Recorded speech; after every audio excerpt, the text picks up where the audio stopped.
Hey guys, how's it going? It's me, Christian. As you can tell, we're not anything close to the normal recording scenario that we have in most shows.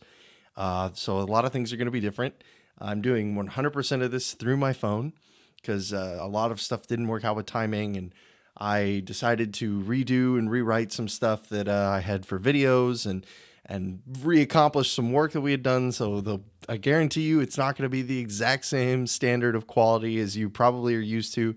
You're probably going to hear more of sound artifacts and stuff like that, but it is the same microphone and everything that I managed to get hooked up to the phone, and the phone does decent video output. So we'll go ahead and see, but I won't waste any more of your time on that.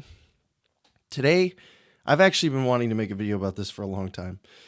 I've been wanting to make a video about this since before I had this YouTube channel and Liberty After Dark and a podcast and all of those things. And I received an email that really struck me. Has been a question that I've been asking myself for a long time, and I think is just interesting to talk about and would make for a good video that I know someone else out there will resonate with. Maybe not all of you. In fact, probably a lot of you won't quite understand or maybe need this video, but there are those out there who I think will have a lot to gain from it. So I can't wait to get into it. So about 2 weeks ago, maybe a little bit over that at this point, I received an email from someone asking a couple pretty simple questions, and I'm going to go ahead and paraphrase. But the gist of the whole email was, this is all burning me out. I really care about these things. And this was all topics about liberty. A fellow voluntarists, an anarcho-capitalist, as they described themselves. And they said that they were getting burnt out, that they were disillusioned, basically, is a good way of putting it. Not so much with the movement, but with their results. And that they started to feel like it was a negative impact on their lives more than it was a positive impact overall. And I think this is something that a lot of people who are in any type of activism at all can relate to, but particularly when you're in an activism that is focused around a minority group like we are, it's really difficult to sometimes see the light at the end of the tunnel. And when we bog ourselves down with little things that really don't matter that much, like things like Facebook debates, staying up and posting on every single issue, or keeping up with constant flowing news of things that's happening, but you're just continuously reminding yourself. A good example is people who really stay on what they call the cop watch and are following things like the Free Thought Project. Not to suggest that these things don't need to exist. They do 100%. But for a lot of people, it's hard to continuously consume this content and continuously fight this fight without seeing any sort of movement and results. And I think, we can get into a long discussion about the whole mental and psychological aspect of the kind of society we live in today and why this kind of gratification culture that we have is kind of biting us in the butt on this too. But I think we just all have to be very, very honest with ourselves. A lot of us have started this journey pretty much being lied to, I think. A lot of us have been started this journey off being lied to. That we can have liberty tomorrow if we just do XYZ things. We can have the perfect ideal voluntary society if we just do ABCD things.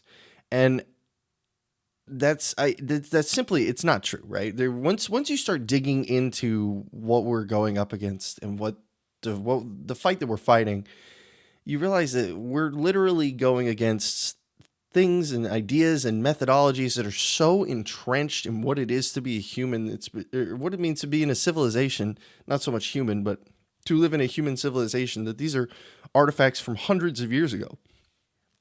And this idea of an entirely dynamic and monopolist power structure, non-dynamic and monopolist power structure is something that has existed since organized civilization has existed.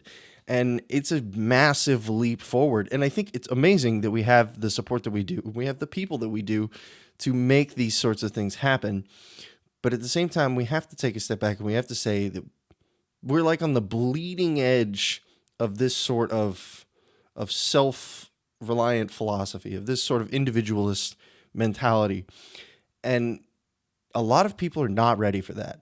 A lot of people who are alive today will never be ready for that. And you can blame a lot of different things on that. You can blame indoctrination, you can blame stubbornness, you can blame today's culture, you can blame manipulation, whatever you want to blame. I think that there's truth to that statement that makes it very difficult for me to sit here and when people say like, well, what's the point if we're not going to have liberty tomorrow, for me to say, well, we'll have it the next day or the day after that. To be honest with you, if you are a part of the movement to make a change today, I think it's important to understand that we at this moment are not fighting for Ancapistan tomorrow, for voluntarist society tomorrow. That'd be great. I'd love it. But we are not even in a place where people are properly educated on how to operate inside of that kind of society.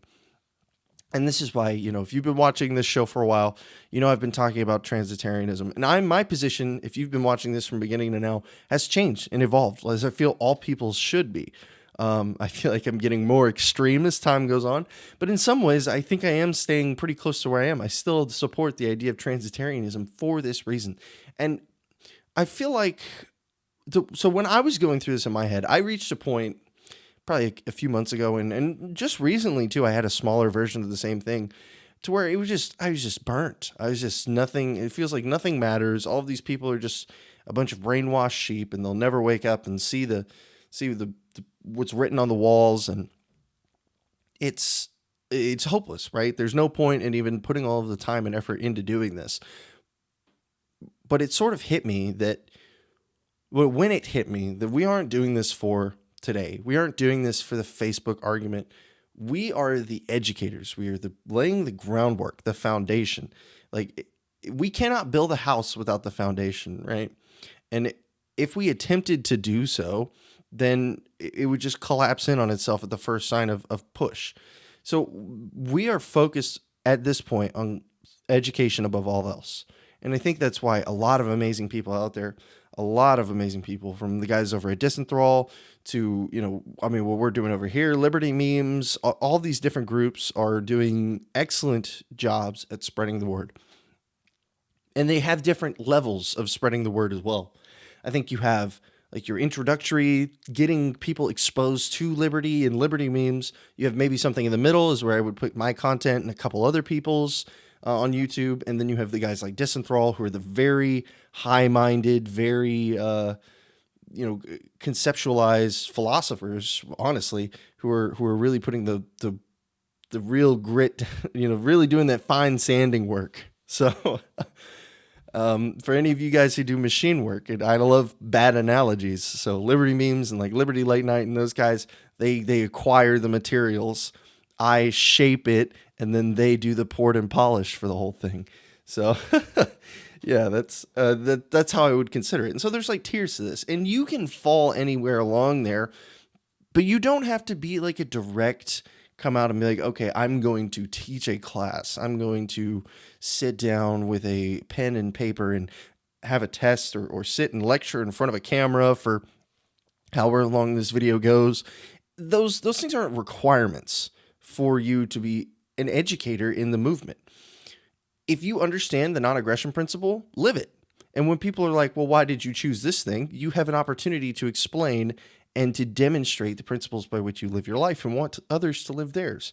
When you are negotiating ways to minimize the state, like we've talked about in the past, using agris and counter economics and stuff like that to mitigate the impact of political capital, you are inadvertently expanding the scope of what we're trying to do, or advertently, if you are attempting to do so, if that is the whole point of your counter-economic engagement, whether it is you selling jelly at a farmer's market and not paying taxes on it, or whether it is you subverting your local fuel distribution and making homemade fuels for your community. Those are from smaller to big scale there. These are all examples of ways to where you are putting yourself in a position to make yourself visible. And I think that's the biggest thing, is that you don't have to be in the front lines. I think this is a big big mistake that we make. And I do this too. I do this too often. But we don't have to put ourselves on the front lines of every single fight. We don't have to sit up there and say and challenge every person on their beliefs. We don't have to waste our energy on arguments that we know aren't going to go anywhere, particularly when they're not in person. I am a big proponent of having the in-person discussion. Those are the hardest to have. They require the most skill. I understand that. But especially online discussion, I every once in a while I get into a bad rut of really getting into Facebook discussions and debating people for hours and on all sorts of internet forums and I just have to sometimes it gets to a point where I have to step back and I have to say, like, this is not productive. Like, I know it feels like I am, and it's exercise for me is how I kind of see it as well. The process of debate is sort of like exercise. But to a certain extent, you just have to, like, agree that it's not productive. I could be doing something healthier with my life. So to bring all of these things that I have now stated back towards the idea of the email that was sent to me and the things that I've been thinking about, is that if the liberty movement and your involvement in it is negatively impacting your life, then you need to reevaluate how far you were into this, because it doesn't have to. It really does not have to. I understand that you may feel like you are one of the 1% of the 1%, and you probably are. If you are watching this video at this moment, at this time, and you are following the Facebook page and you've been keeping up with I guarantee it, you are one of the 1% of the 1% who feels a part of this small minority community that we do. And it feels like every single one of us has to be doing something. But I think we misinterpret what that something is, right? Everything, pages like Liberty Memes, and I'm going to be doing some talking about the different kinds of spreading the word a little bit more later in another video. But like I said from the beginning, there's multiple tiers to this thing. You have your boots on the ground people, you have your counter economics people, you have your casually talk about it at Thanksgiving dinner people, which I expect to see and hear some funny stories about that coming up soon. But you have your meme sharers. Just look at this Jeffrey Epstein meme, guys. I know, it's already getting to the point where it's a little played out, but seriously, honestly, how many people do you think were exposed to the idea that Jeffrey Epstein did not commit suicide because of the news story and their disbelief of the news story, which, okay, whatever your opinion on that is, versus the meme? What do you think that ratio is? 1 to 3? News to meme? 1 to 4? 1 to 5? I guarantee you it's not 1 to 1. I guarantee you it's not even 1 to 2. It is vastly, vastly, vastly outweighed that.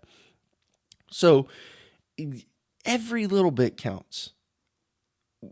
This is a long haul, guys. I have gotten to the point where I've accepted the fact that if I see a voluntary society before I die, I will be so freaking proud of the amazing work that we have done, because that is, like I started this off with, hundreds of years, thousands of years of human culture and just a drive towards a certain way of living in these monopolized power structures that we have to counteract, and we have to erase, and we have to roll back. And there are people now who cannot exist without these things, and that's half our faults. Let's say it's a quarter our faults. It's 3/4 their fault. But either way, we have to start now. Again, guys over the Patrick Smith over at Disenthrall does great stuff about parenting, has great topics on things that if you are a parent, you can do now without ever having to get into the public light, without ever having to go to an event, without ever having to go out and argue and yell at somebody. Just things that you can do as a parent to help your child not be one of the sheep in the future. And the less sheep that we have moving forward, the better off, the easier this is all going to be. The more woke people we have moving forward, the easier this will all be. It's if you signed up for the fight thinking it was going to be easy or quick, no. Even the quick way, as some people would call it, the big igloo, the big luau, even that's not easy. I'd argue that's even harder than doing it the transitarianist way. But it is significantly faster if it works. I will give them that. Slightly off topic, but So if you find yourself in a place where you are disillusioned with the movement, you are disillusioned with your involvement in the movement, and you feel like you are either bearing too much load or not enough load, and you feel bad about that, and you just aren't in a good place, and it's negatively impacting your life, and you can trace it back to the movement, take a step back. If you're at an 8, dial it down to like a 5 or a 4 or a 3 if that's what you need. Honestly, we it is better off that you stay healthy and don't become disillusioned completely, not just a little bit like, oh, this kind of sucks, but just completely lose faith, which is what will happen if you burn yourself out psychologically. Then it is to like I said, to try to power through it. There's no point in trying to do that. You have your entire life, however long that may be, to work towards this. If you need to take a break for a few weeks or a month or a year and just kind of live your own life and get your stuff together, sorry for bumping the microphone, you do you. So that's really what I wanted to come out and say in this video, because I feel like a lot of people need to hear that. Is it super hopeful message? Probably not to a lot of people. A lot of people would rather hear me say that this is all something that's going to happen tomorrow. Like if we just push, if we just get through this tomorrow, it's a Libertania and it's going to be an amazing place to live. But I don't feel like lying to you guys is the right thing to do. I really don't. And I would love if somebody disagrees with that idea to have a conversation with them about it, potentially on the stream, or if you'd rather not, we could do it off stream. And I think that would be a lot of fun. But yeah, so basically, just one more time to wrap it all up, make sure you take care of yourself. And if the liberty movement is causing negativity in your life, and outside of personal dramas, I don't really care about that, to be honest. Like you can deal with that. You're an adult. But if being a part of the movement is stressing you out, causing you anxieties, whatever it is negatively impacting your life outside of the interwebs, my first thing would be to try to keep doing what you're doing exactly and minimize the amount of contact you have on the internet. Promise you will feel 20 times better. But if that doesn't work, pull back even further and just, passively consume stuff or whatever you need to do. Whatever you need to do. So take care of yourself. That's the biggest thing. So yeah, I think that's it for that part of the video. I do have a couple things I want to say at the end. So if you're still here, awesome. Thank you. You guys are amazing. Quick plug before anybody pieces out. I have a Facebook page. Go follow it. I post updates there. Especially now when all this stuff is weird and I don't have all my things and I may not be able to do live streams for a while. It's kind of a weird situation. So I would encourage that to go there. We also have a community group for the Facebook page if you want to get a little bit more involved. I post a lot of polls and stuff to get you all's opinions on what kind of content you want to see in the future there. But what I just wanted to say is that I am very sorry that it took so long to get some of this content out. I didn't know how I wanted to do this video. I wrote like a script and it was super robotic and it wasn't fun. I mean, not that this conversation was fun, but it wasn't. I watched it back and none of it felt genuine. It didn't feel like Liberty After Dark. It didn't feel like it was me saying it. It just felt like words I put down onto a page.